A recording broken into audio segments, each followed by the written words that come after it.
Existe uma mentira que foi repetida tantas vezes que acabou sendo aceita como verdade. Uma ideia que ouvimos desde a infância, na escola, em casa e até em muitos discursos motivacionais. A ideia de que trabalhar duro inevitavelmente leva à riqueza. À primeira vista, isso parece fazer sentido. Afinal, o trabalho é importante, a disciplina é importante, o esforço é importante. Mas basta observar a realidade com honestidade para perceber que existe algo errado nessa equação. Porque algumas das pessoas que mais trabalham no mundo continuam lutando para pagar contas. Existem homens e mulheres que acordam antes do amanhecer, passam o dia inteiro em atividade, chegam em casa exaustos e repetem esse ciclo durante décadas. E ainda assim, nunca conseguem construir verdadeira liberdade financeira. Por outro lado, existem pessoas que aparentemente trabalham menos horas, exercem menos esforço físico e acumulam muito mais recursos ao longo da vida. Quando observamos esse contraste, surge uma pergunta inevitável. Se trabalhar duro fosse a única regra da riqueza, por que os resultados são tão diferentes? A resposta é desconfortável, porque ela desafia uma crença que muitos de nós carregamos há anos. O mercado não recompensa suor, o mercado recompensa valor. Ele não paga pelo seu cansaço, ele paga pela utilidade que você gera. Não importa quantas horas você gastou, importa o problema que você resolveu. E essa não é apenas uma lógica econômica moderna. De forma surpreendente, essa verdade aparece repetidamente nas Escrituras. A Bíblia nunca glorificou o esforço sem direção. Nunca apresentou a exaustão como sinônimo de prosperidade. Pelo contrário, ela constantemente exalta a sabedoria, o discernimento e a capacidade de produzir resultados através do entendimento correto da realidade. Talvez o maior exemplo disso seja José, um homem que passou da escravidão ao governo da maior potência econômica de sua época. E o detalhe mais importante é que sua ascensão não aconteceu porque ele trabalhava mais do que todos os outros. Ela aconteceu porque ele resolveu um problema que ninguém mais conseguia resolver. Quando entendemos esse princípio, uma mudança profunda acontece, porque deixamos de perguntar apenas quanto estamos trabalhando e começamos a perguntar algo muito mais importante: qual valor estamos criando? Existe uma diferença enorme entre estar ocupado e ser valioso. Mas a maioria das pessoas passa anos confundindo essas duas coisas. Vivemos em uma cultura que frequentemente recompensa a aparência de esforço. Quem está sempre correndo parece produtivo. Quem vive sem tempo parece importante. Quem trabalha até a exaustão costuma receber admiração. E pouco a pouco criamos uma associação perigosa. Começamos a acreditar que cansaço é sinônimo de progresso, que sofrimento é sinônimo de prosperidade, que quanto mais horas dedicamos a algo, maior será inevitavelmente a recompensa. Imagine duas pessoas. A primeira passa 12 horas por dia executando tarefas repetitivas, produzindo exatamente o mesmo resultado que milhares de outras pessoas conseguem produzir.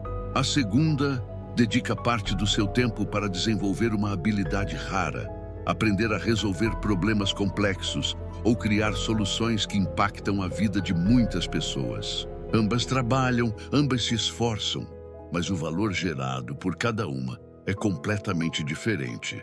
E é justamente aqui que nasce um dos maiores equívocos financeiros da vida moderna: a mentalidade de vender tempo por dinheiro como única estratégia de crescimento. O problema surge quando essa se torna a única fonte de valor que uma pessoa consegue oferecer. Nesse momento, sua renda passa a estar limitada pela quantidade de horas disponíveis em sua agenda. E isso cria um teto invisível, porque ninguém consegue multiplicar tempo. A crença popular diz que se quer ganhar mais, precisa trabalhar mais. Mas a sabedoria bíblica frequentemente aponta para outra direção. Ela sugere que o crescimento acontece quando aprendemos a agir com mais entendimento, não apenas com mais esforço. Muitas pessoas passam anos tentando resolver problemas financeiros, apenas aumentando a carga de trabalho. Assumem mais turnos, aceitam mais responsabilidades, correm mais rápido, mas continuam presas na mesma estrutura. É como alguém tentando encher um reservatório carregando baldes, enquanto ignora a possibilidade de construir um sistema que faça a água chegar sozinha. E é exatamente nesse ponto que uma antiga história bíblica começa a revelar algo extraordinário.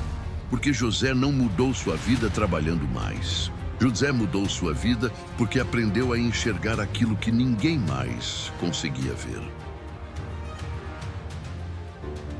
A história de José é uma das narrativas mais impressionantes de transformação em toda a Bíblia e, ao mesmo tempo, uma das mais mal compreendidas quando o assunto é prosperidade. Normalmente, quando pensamos em José, lembramos de sua fidelidade, de sua resistência às dificuldades e de sua capacidade de suportar injustiças. Tudo isso é verdade. Mas existe um detalhe que costuma passar despercebido. José não foi elevado ao posto mais importante do Egito porque era o homem que mais trabalhava. O Egito estava cheio de trabalhadores, cheio de administradores, cheio de servos e funcionários dedicados. O que diferenciou José foi algo muito mais raro: sua capacidade de resolver um problema que ameaçava uma nação inteira. O cenário era dramático. O faraó havia tido sonhos perturbadores que ninguém conseguia interpretar. Os homens mais instruídos do reino estavam diante de um desafio que parecia impossível. Havia informação, havia conhecimento, havia experiência, mas faltava entendimento. Foi nesse momento que José foi chamado. E aquilo que mudou sua vida não foi sua força física, não foi sua capacidade de trabalhar mais horas. Foi sua capacidade de enxergar um padrão que ninguém mais conseguia enxergar. Mas o mais importante não foi apenas a interpretação, foi a estratégia. Porque José não apenas identificou o problema, ele apresentou a solução. Durante os anos de abundância, seria necessário armazenar recursos, construir reservas e preparar o futuro. Enquanto todos celebravam o presente, José pensava na próxima década. E foi exatamente essa combinação de visão e planejamento que transformou um prisioneiro em governador. A mesma lógica aparece em Eclesiastes 10:10. Se o machado está cego e sua lâmina não foi afiada, é preciso golpear com mais força. Agir com sabedoria assegura o sucesso. Essa é uma das metáforas mais poderosas sobre produtividade em toda a Escritura. Imagine duas pessoas tentando derrubar a mesma árvore. Uma insiste em bater repetidamente com um machado sem fio. A outra para, afia a lâmina e então continua. Quem parece estar trabalhando mais? Provavelmente a primeira. Quem obterá melhores resultados? Sem dúvida, a segunda. E aqui encontramos uma verdade que desafia a mentalidade moderna. Nem sempre mais esforço é a resposta. Muitas vezes, a resposta é mais sabedoria, mais preparo, mais estratégia, mais capacidade de resolver problemas relevantes. Se esse tipo de reflexão está fazendo sentido para você, vale se inscrever no canal. No episódio anterior, a gente explorou como as suas escolhas diárias moldam seus resultados ao longo do tempo, segundo a perspectiva bíblica, e como esse princípio se conecta diretamente com o que estamos vendo aqui. Vale assistir depois desse. Existe uma pergunta que poucas pessoas fazem quando observam alguém financeiramente bem-sucedido. Em vez de perguntar quanto essa pessoa trabalha, talvez a pergunta correta seja: qual problema ela resolveu? Porque quando analisamos a história de José com atenção, percebemos algo extraordinário. O Egito não o recompensou por sua necessidade, não o recompensou por seu sofrimento, não o recompensou pelos anos que passou injustamente na prisão. José foi recompensado porque se tornou útil em um nível que ninguém mais conseguiu alcançar. Ele entregou uma solução para um problema gigantesco. E essa lógica continua funcionando exatamente da mesma forma hoje. O mercado não paga pelo seu cansaço, não paga pela sua intenção, não paga pelas dificuldades que você enfrentou. O mercado paga pelo valor que você gera. Isso pode parecer frio à primeira vista, mas é uma verdade libertadora, porque significa que a prosperidade não depende apenas das circunstâncias externas. Ela está profundamente conectada à capacidade de servir, resolver e contribuir. Nesse sentido, o dinheiro funciona quase como um certificado de impacto. Quanto maior o problema resolvido, maior tende a ser a recompensa. Quanto mais pessoas são beneficiadas, maior tende a ser o retorno. A Bíblia nunca condenou esse princípio. Pelo contrário, ela constantemente valoriza a excelência, a sabedoria, a capacidade de administrar recursos e produzir resultados. O que ela condena é a ganância, a exploração e a idolatria do dinheiro, mas não a geração legítima de riqueza através da criação de valor. E aqui surge outra percepção importante. Muitas pessoas acreditam que riqueza significa possuir coisas caras, casas maiores, carros mais caros, objetos de luxo. Mas essa definição é extremamente limitada. Riqueza verdadeira não é ostentação. Riqueza verdadeira é autonomia. É ter liberdade para escolher, é ter tempo. É poder dizer não ao que fere seus valores. É não depender de uma emergência financeira para decidir os rumos da própria vida. José não se tornou poderoso porque acumulou recursos. Ele se tornou poderoso porque desenvolveu uma capacidade rara de interpretar, planejar e liderar. Os recursos vieram depois, como consequência. E talvez seja exatamente aqui que muitas pessoas invertem a ordem. Buscam primeiro o dinheiro, quando deveriam buscar primeiro o valor que justifica o dinheiro. Buscam a recompensa quando deveriam desenvolver a utilidade que gera a recompensa. E quando essa lógica é compreendida, toda a relação com trabalho e prosperidade começa a mudar. Quando esse princípio sai do campo das ideias e entra na vida real, ele muda completamente a maneira como enxergamos carreira, dinheiro e até o significado de prosperidade. Porque na prática, a pergunta deixa de ser como posso trabalhar mais e passa a ser como posso me tornar mais valioso. Essa mudança parece simples, mas altera toda a direção da caminhada. Muitas pessoas passam anos buscando apenas aumentar sua carga de trabalho. Aceitam mais horas, acumulam funções, vivem constantemente ocupadas, mas raramente investem naquilo que realmente aumenta seu valor de mercado. Conhecimento, habilidades raras, capacidade de liderança, comunicação, estratégia e resolução de problemas. É como se estivessem tentando acelerar um veículo sem perceber que o motor continua exatamente o mesmo. A sabedoria bíblica nos convida a algo diferente. Ela nos ensina a afiar o machado, a desenvolver competências que ampliem nossa capacidade de servir, a construir algo que nos torne mais úteis para mais pessoas. O médico que continua estudando se torna mais valioso. O empreendedor que aprende a resolver problemas complexos se torna mais valioso. O profissional que desenvolve habilidades que poucos possuem se torna mais valioso. E a recompensa financeira costuma acompanhar esse movimento. Mas existe outra aplicação igualmente importante: a forma como administramos aquilo que já ganhamos. Porque muitas pessoas conseguem aumentar a renda e ainda assim permanecem financeiramente frágeis. O problema deixa de ser o quanto entra e passa a ser o que acontece depois que entra.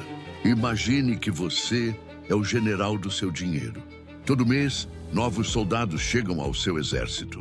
A pergunta é: eles recebem ordens ou vivem em completo caos? Na vida de muitas pessoas, o dinheiro chega sem direção. Uma parte vai para impulsos, outra para parcelas, outra para gastos emocionais. O general sábio age de forma diferente. Ele dá uma missão para cada centavo. Uma parte protege o futuro, outra constrói patrimônio, outra cuida das necessidades presentes e outra sustenta os objetivos de longo prazo. Essa organização não acontece por acaso. Ela exige intenção, exige disciplina, exige visão. E talvez o maior engano da sociedade moderna seja associar riqueza à aparência. Carros financiados, objetos caros, padrões de vida sustentados por dívidas. Tudo isso pode parecer prosperidade, mas muitas vezes esconde fragilidade. A verdadeira riqueza não é aquilo que impressiona as pessoas, é aquilo que proporciona liberdade.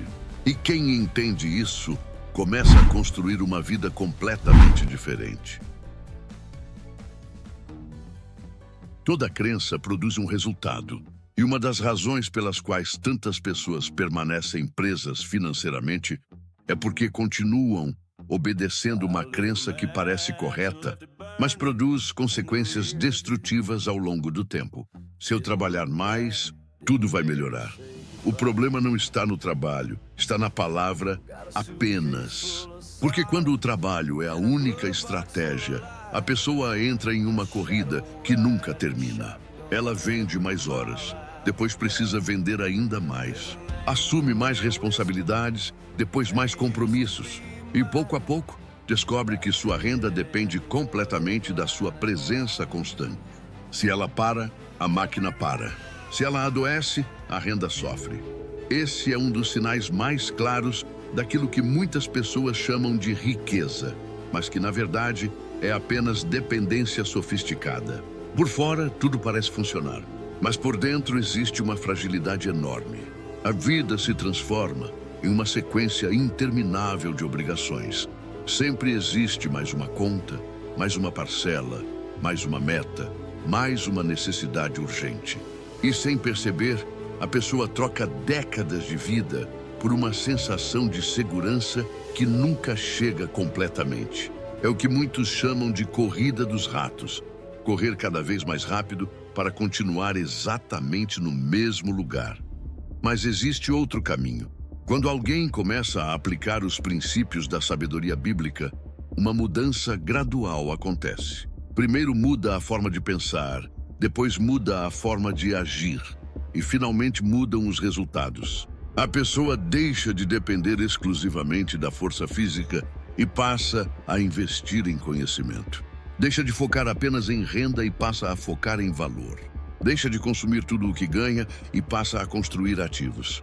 Com o tempo, algo extraordinário acontece. Os recursos começam a trabalhar junto com ela. E essa talvez seja uma das diferenças mais importantes entre quem vive preso e quem constrói liberdade. Um trabalha sozinho, o outro aprende a criar sistemas, investimentos, patrimônio e fontes de valor que continuam produzindo mesmo quando ele não está presente. A Bíblia chama isso de sabedoria. Porque sabedoria não é apenas saber mais, é construir de forma sustentável, pensar além do imediato, enxergar consequências futuras antes que elas apareçam. Depois de tudo o que vimos, talvez a conclusão mais importante não seja que trabalhar duro é inútil, porque isso simplesmente não seria verdade. O trabalho continua sendo indispensável. A disciplina continua sendo indispensável. A perseverança continua sendo indispensável. O erro está em acreditar que essas coisas sozinhas são suficientes. A história de José mostra exatamente o contrário. Ele trabalhou, ele perseverou, ele enfrentou dificuldades que a maioria das pessoas jamais suportaria. Mas foi a sabedoria que transformou seu esforço em influência. Foi a capacidade de resolver problemas que transformou seu trabalho em valor. Foi sua visão de futuro que transformou sua utilidade em prosperidade. E essa mesma lógica continua válida hoje. O mundo está cheio de pessoas esforçadas, mas sempre haverá uma demanda maior por pessoas que conseguem enxergar soluções onde outros enxergam apenas obstáculos. Por isso, a pergunta mais importante talvez não seja: estou trabalhando muito? A pergunta mais importante é: estou me tornando mais útil? Estou desenvolvendo habilidades que ampliam meu impacto? Estou aprendendo a resolver problemas maiores? Estou investindo em conhecimento que pode multiplicar meu valor? Ou estou apenas repetindo os mesmos movimentos, esperando resultados diferentes? Essa reflexão também precisa alcançar a forma como lidamos com dinheiro. Porque não basta ganhar mais, é preciso administrar melhor. Não basta produzir recursos, é preciso direcioná-los com sabedoria. Não basta construir patrimônio, é preciso construir patrimônio sobre fundamentos sólidos. E é exatamente aqui que o próximo episódio começa. Porque tudo o que vimos até agora, valor, sabedoria, administração, só se sustenta quando existe uma base que raramente é discutida nas conversas sobre dinheiro. No próximo vídeo, a gente vai explorar como esses princípios bíblicos funcionam quando aplicados à vida real, nas decisões concretas do dia a dia, fora dos contextos puramente teóricos. É onde a teoria encontra a prática e onde a maioria das pessoas descobre que o maior obstáculo nunca foi falta de informação. Deixa nos comentários. Você acha que está sendo recompensado pelo valor que gera ou pelo tempo que entrega? Quero saber o que você pensa sobre essa diferença.